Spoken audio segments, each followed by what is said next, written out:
I need you to stay with me until the end of this, because what I'm about to tell you isn't just a story about a lawn or a car or an HOA president who thought she was untouchable.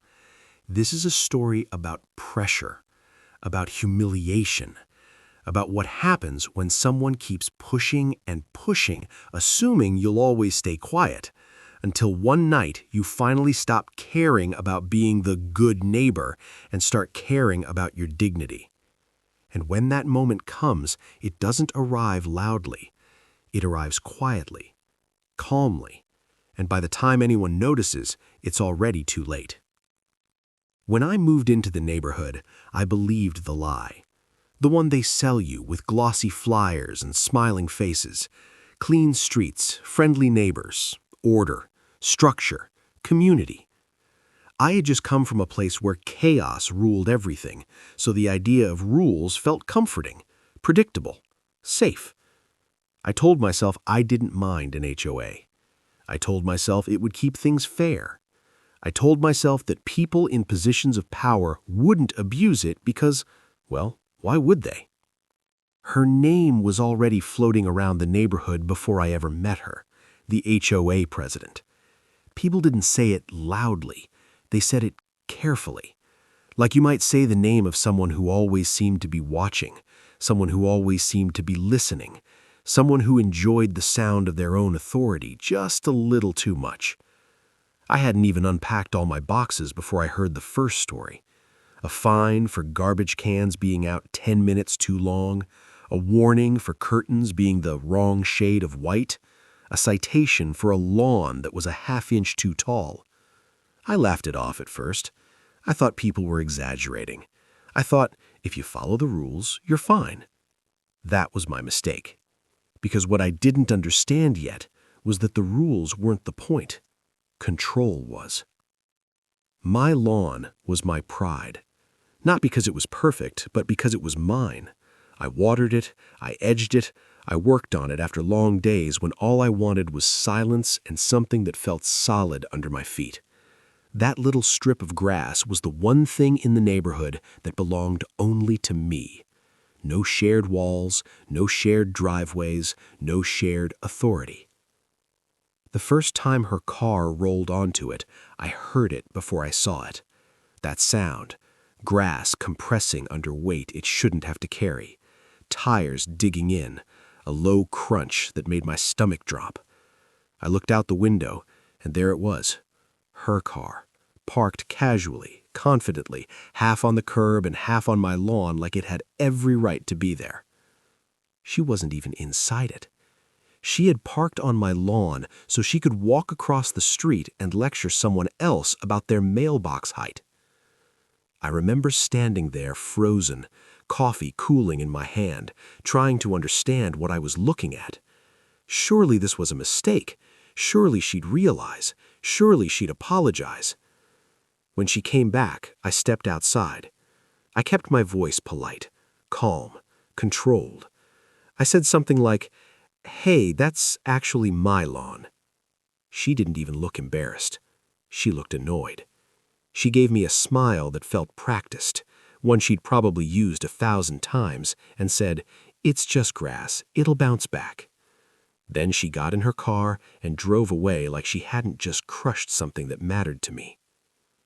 I stood there staring at the tire tracks long after she was gone.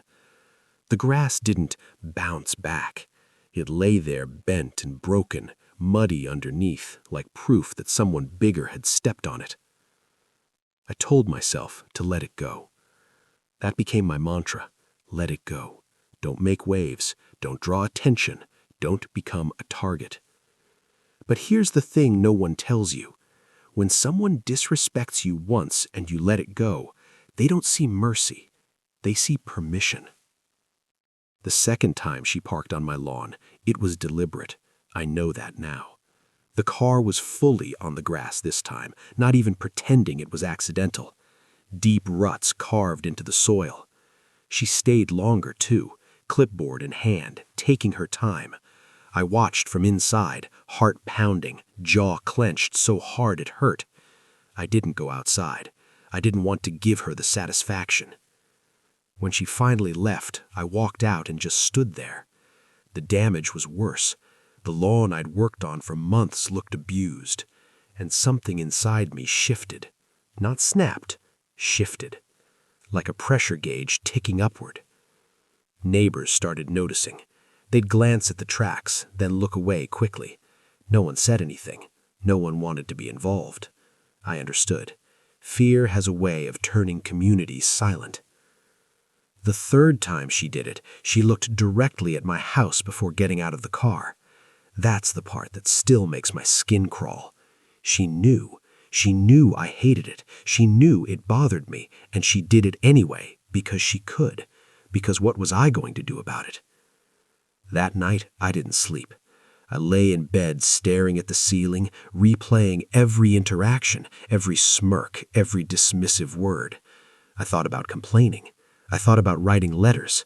I thought about rules and bylaws and procedures. And then I laughed, quietly, bitterly.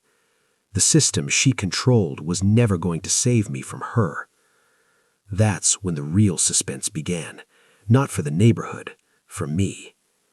I started paying attention, not obsessively, calmly.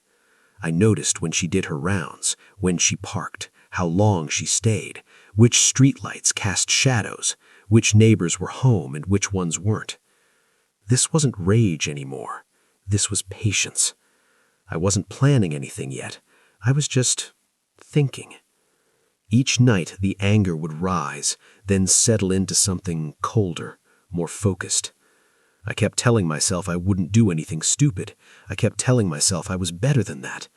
But every time I looked at my lawn, every time I saw the scars refusing to fully heal, I felt that pressure build.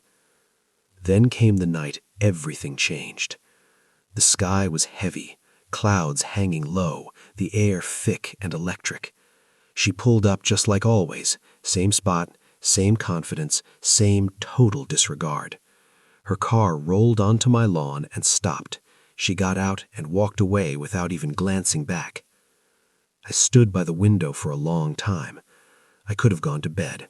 I could have let it go. Instead, I grabbed my jacket. Every step outside felt unreal, like I was watching myself from a distance. My heart was racing, but my hands were steady. The neighborhood was quiet, too quiet. Her car sat there, dark and smug, like it was daring me. I stood beside it for a long moment, breathing slowly, listening for any sound. A door opening, a dog barking, anything. Nothing. I won't explain the details, not because I'm proud, but because this isn't about instructions. It's about intention. What I will say is this: once it started, there was no stopping it. What I used expanded faster than I imagined. It filled spaces I didn't even know existed. It transformed her symbol of power into something grotesque, frozen, useless. As it grew, so did my fear and my relief. I stepped back, staring at what I'd done, my chest tight, my pulse roaring in my ears. This was no prank. This was a message, a loud one, a permanent one. I left, quietly, carefully. I erased myself as best I could and went inside. I didn't sleep. I sat in the dark, listening to the night, waiting for consequences. Morning came anyway. The scream shattered the calm like glass breaking. People poured out of their houses. Phones came out. Voices overlapped. Confusion turned into disbelief, and disbelief turned into rage. She stood there, red-faced, gesturing wildly, completely powerless for the first time since I'd known her. I watched from my window, heart hammering, hands shaking. She accused, she threatened, she demanded, but she couldn't undo what had been done. Days passed, then weeks. She never parked on my lawn again. In fact, she barely looked at it. The neighborhood changed after that. Subtly, quietly. People stood a little straighter, smiled a little more. Authority doesn't work the same once people realize it can be challenged. Do I feel guilty? Sometimes. Do I regret it? No. Because some people don't learn through words. Some people only understand consequences. And that night, under a silent sky, I stopped being the person who swallowed disrespect and became the person who drew a line. And she never crossed it. After that morning, after the screaming and the crowd and the disbelief, something settled over the neighborhood that I can only describe as a strange, uneasy quiet. Not the peaceful kind. The kind where everyone is pretending not to look directly at the thing that just happened, because looking too closely might force them to admit something uncomfortable. I felt it when I stepped outside that afternoon. Conversations stopped when I passed. Eyes followed me, then slid away. No one accused me, no one asked me anything, but I could feel the weight of curiosity, suspicion, and something else, too. Something like admiration mixed with fear. I told myself to act normal. That was harder than I expected. Every movement felt exaggerated. Every smile felt fake. I kept replaying the night in my head over and over, searching for mistakes. Had I been seen? Had I left something behind? Each time my phone buzzed, my chest tightened. Each time a car slowed near my house, my heart jumped. Living with suspense isn't dramatic like movies make it look. It's quiet. It's exhausting. It's your own mind turning against you at random moments. She didn't knock on my door, not that day, not the next, but I knew she was watching. I could feel it the way you feel eyes on you, even when you can't see them. When I watered my lawn, I caught movement behind curtains across the street. When I checked my mail, someone would suddenly remember they needed theirs too. The balance of power had shifted, but it hadn't disappeared. It was unstable now, dangerous. What surprised me most was how angry she became afterward. Not loud anger, cold anger, the kind that simmers. She stopped smiling entirely. She walked the neighborhood with rigid posture, jaw clenched, eyes scanning everything like she was looking for weakness. The clipboard was gone. The confidence was gone. In its place was obsession. And that scared me more than her authority ever had. Because people who lose power don't always walk away. Some of them double down. I started noticing things, small things at first. A note taped to my mailbox about unapproved edging. A comment made loudly enough for me to hear about certain residents lacking respect for community standards. None of it was official, none of it was documented. It was all just pressure, psychological, subtle, and it was aimed directly at me. She never accused me outright, that would have acquired proof. Instead, she circled, tested, waited for me to react. I didn't. Inside, though, the tension was building again. Not rage this time, fear. Because revenge doesn't end when the act is done. It echoes.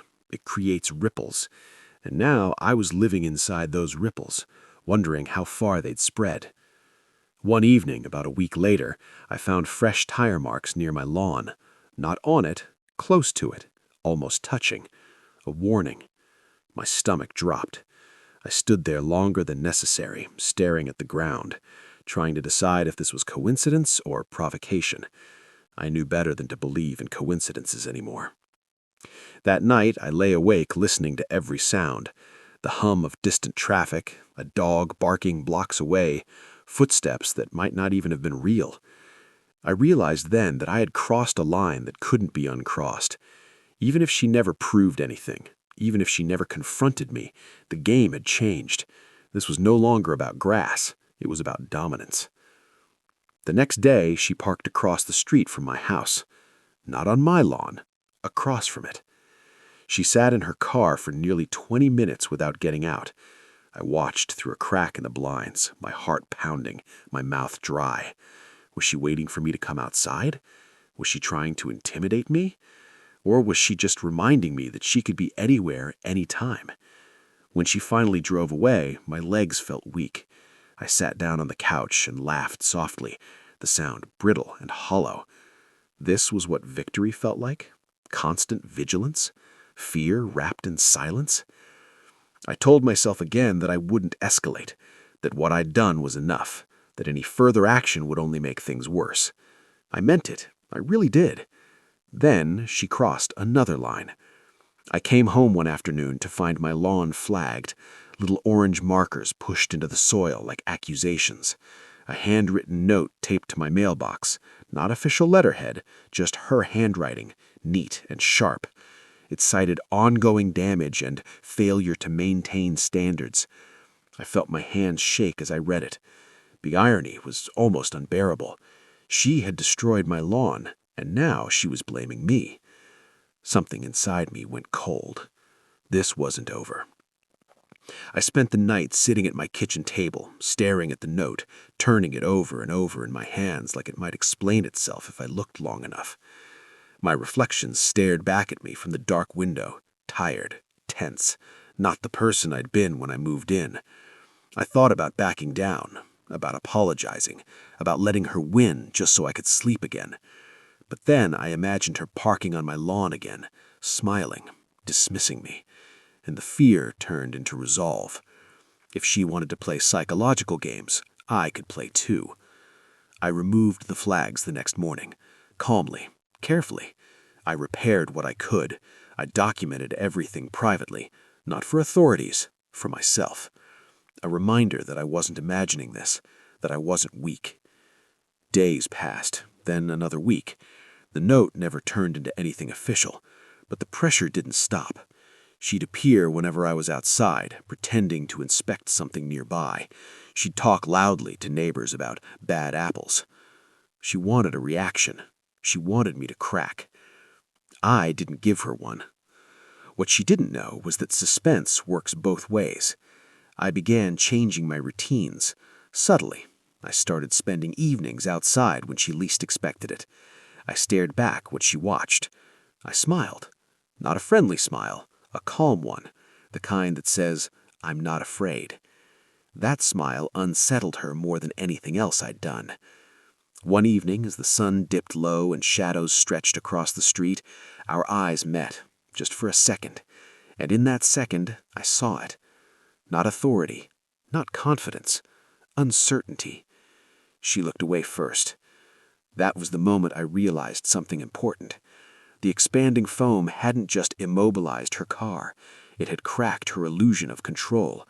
And once that illusion breaks, it never fully repairs.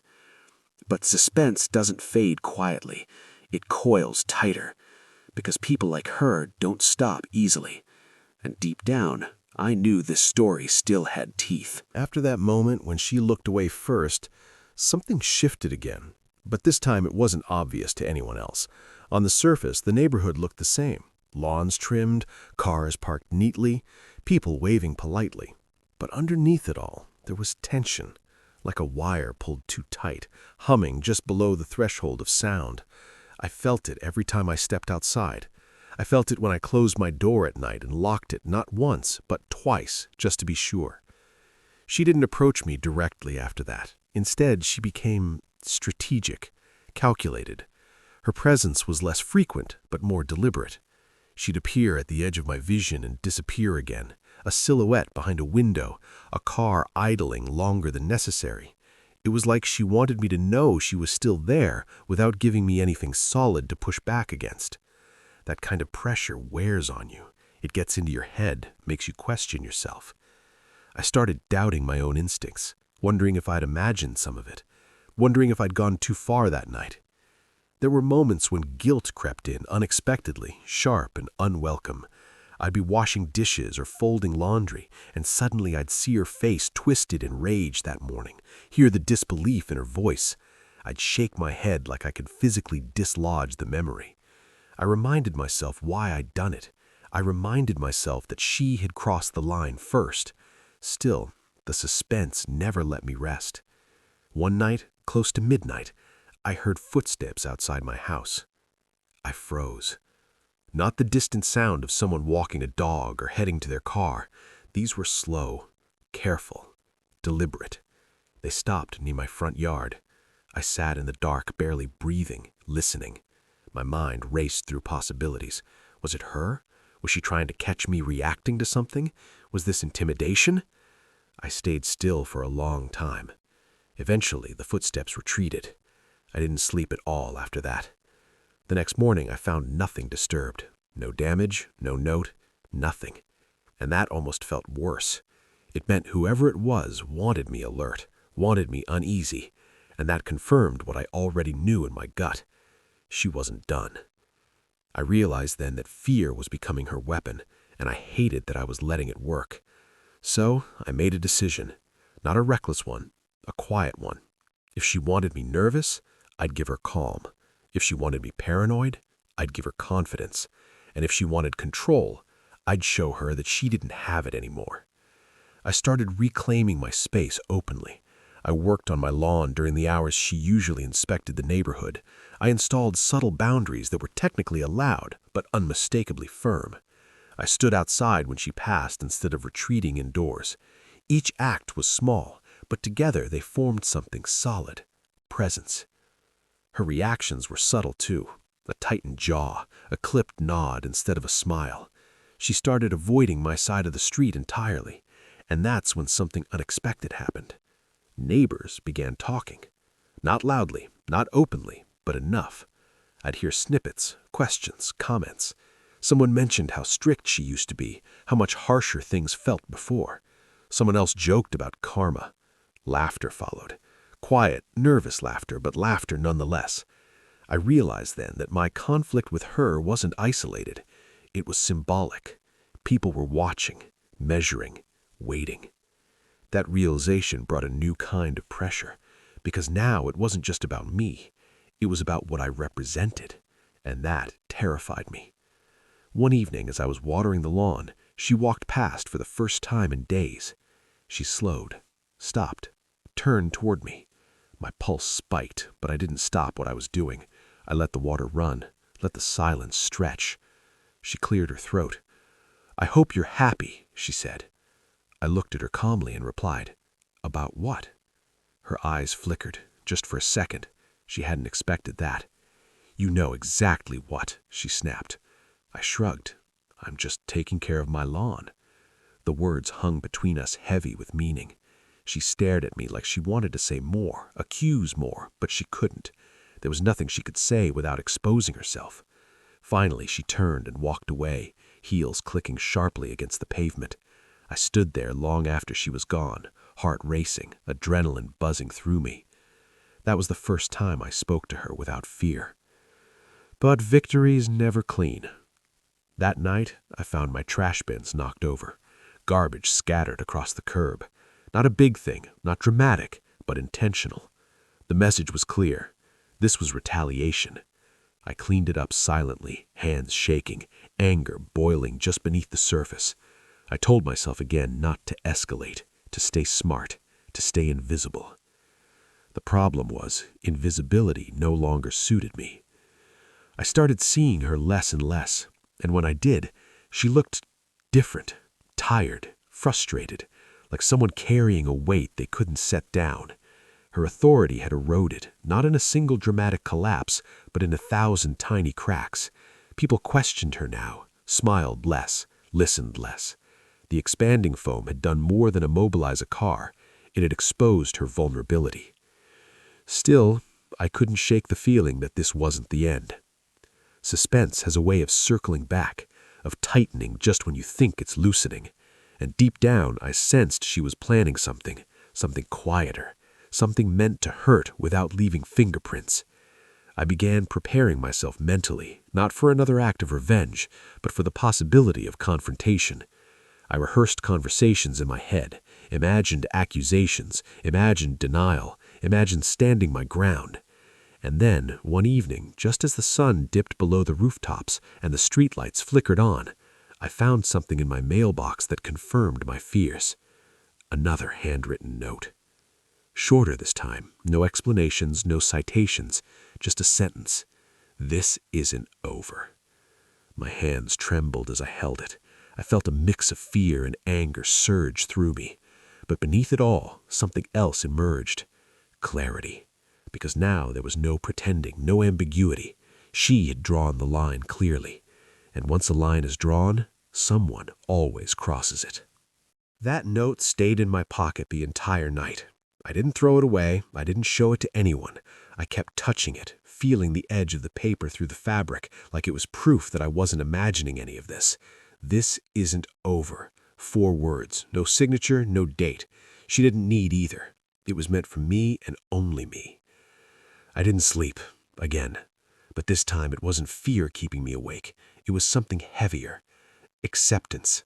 The kind that settles in when you finally understand that avoiding conflict is no longer an option. I realized then that she wasn't trying to win anymore. She was trying to punish. And people who want punishment don't stop until they feel satisfied. Morning came with a dull gray sky that matched my mood. I went through my routine slowly, deliberately. Coffee, shower, checking the window. Everything felt sharpened, like my senses were turned up too high. When I stepped outside, the neighborhood looked normal, but it felt staged, like a set waiting for actors to arrive. She didn't appear that day. That bothered me more than if she had. Days passed, quiet ones, too quiet. No notes, no trash incidents, no drive-bys. I started to wonder if she'd backed off, if the warning was just an attempt to rattle me. But suspense doesn't disappear like that. It lingers, and I could feel it crawling under my skin, making every calm moment feel temporary. Then, one afternoon, I came home to find my lawn damaged again. Not tire tracks, footprints. Deep, deliberate footprints crossing the grass diagonally, crushing it down into the soil, adult-sized, heavy. They didn't belong to a delivery person or a neighbor cutting across by accident. They were placed carefully, like someone wanted them noticed. My stomach twisted as I followed the trail with my eyes. They started at the sidewalk and ended right near my front window. She hadn't parked on my lawn. She'd walked across it.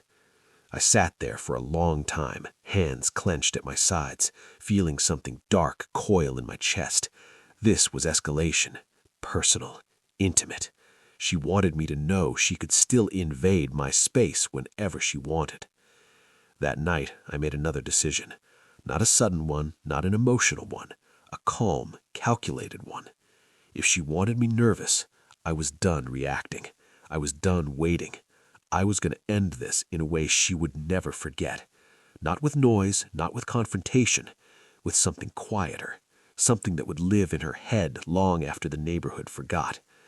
I started watching again, not obsessively, methodically. I noticed she'd changed her routine. She avoided predictable times now. Inspections happened randomly, parking spots shifted. But everyone has habits they don't realize they keep. Hers revealed themselves slowly. She liked control, and control meant visibility. She'd often stop near the entrance of the neighborhood in the evenings, standing beside her car, talking on her phone, watching people come and go.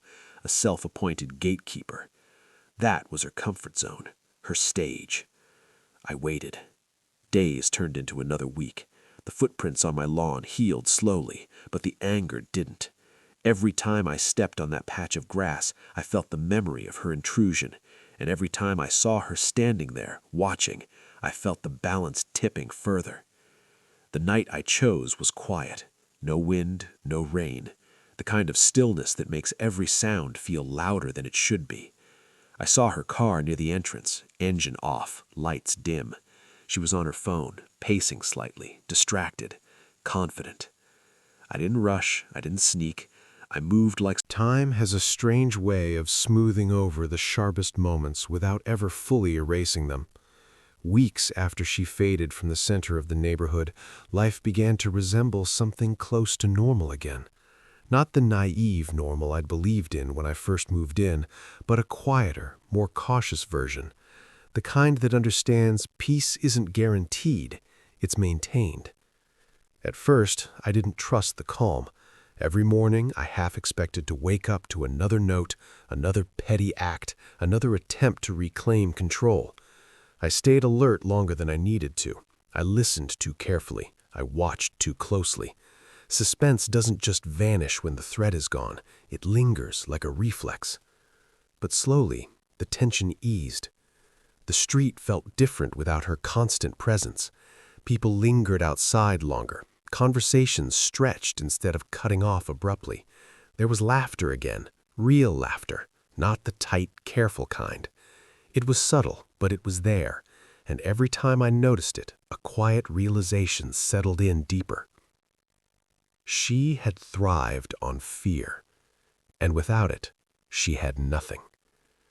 I never spoke about what happened, not to neighbors, not to friends. It became something I carried alone, a private chapter sealed off from the rest of my life. Sometimes that weight felt heavy, other times it felt grounding, a reminder of who I was capable of becoming when pushed too far. One evening, months later, I saw her again. I almost didn't recognize her at first. She was standing near the edge of the neighborhood, not commanding attention, not holding a clipboard, just waiting. Her posture was different, less rigid, more uncertain. She looked older somehow, like stress had finally carved lines that authority couldn't hide. For a brief moment, our eyes met across the distance. There was no anger in her expression, no challenge, just something like resignation. She looked away and walked to her car, parked neatly, carefully, entirely within the lines. She didn't look back, and that was the last time I ever saw her. I stood there for a long time after she left, feeling something I hadn't expected. Not victory, not satisfaction, closure. The kind that doesn't come with applause or acknowledgement, but with silence, the kind that lets you breathe again. The lawn recovered fully by the next season, thick, green, even healthier than before. I took care of it like I always had, but now every blade of grass felt symbolic. It was mine, not just legally, psychologically. No one crossed it without permission anymore, not because of fences or signs, but because boundaries had finally been established in a language she understood. Sometimes, late at night, I replay everything in my head. The first crunch of tires, the smirk, the sleepless nights, the moment of choice under the streetlight, the scream that echoed through the morning air, the note in my mailbox, the footprints, the nod. I ask myself if there was another way. Maybe there was, but I also know this. Power unchecked always grows bolder. Silence always feeds it. And people like her don't stop when you ask nicely. They stop when they realize they're not untouchable. What scares me most isn't what I did. It's how calm I felt once I decided. That calm still lives somewhere inside me. Quiet, patient, not angry, just aware. I don't seek conflict. I don't want revenge again. But I know now that if someone mistakes my quiet for weakness, they'll be making the same mistake she did. Life went on. Seasons changed. New neighbors moved in. The HOA meetings became uneventful, boring even. Exactly how they should be. My lawn remained just grass to everyone else. But to me, it was proof. Proof that even in places built on rules and appearances, there's a line you don't cross. Proof that dignity matters. Proof that sometimes the most powerful consequences don't come from authority or systems or official channels. They come from individuals who finally decide they've had enough. And if you're listening to this story, wondering what you would have done in my place, wondering where your own breaking point might be, all I can say is this. Everyone has one. You just don't know where it is until someone parks on it and dares you to look away.